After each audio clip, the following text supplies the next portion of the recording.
Good morning, church. We're continuing in our series of the blessed life. And I am seeking to emphasize that Jesus is introducing these disciples to the paradoxical kingdom. And this is one of the truths we soon discover as we enter into the kingdom of God, that its values and its truth is completely opposite to the values and the truth that many of us grew up in, particularly those of us who were raised in a world where we were not aware and didn't personally know the kingdom of God, the kingdom of heaven. And it is paradoxical because Jesus taught that if you want to be great in this kingdom, you've got to be the servant of all. If you want to truly live the blessed life, you must lose your life. If you want to be strong, you got to confess your weakness.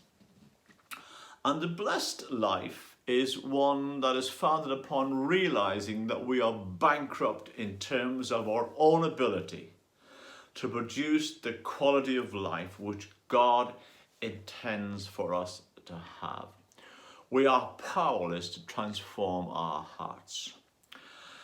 Jesus teaches us that to receive the riches of the kingdom, you need to recognize your poverty.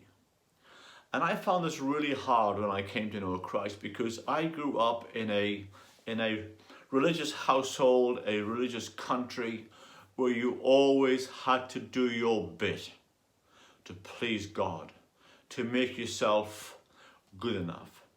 But when you meet Christ, you realize from him and from his teachings that really you start below zero. You have nothing. That's why the Apostle Paul would write later on that whilst we were powerless, Christ died for us. And Jesus teaches us here that blessed are those who are poor in spirit, for to them belongs the kingdom of God, the riches of heaven.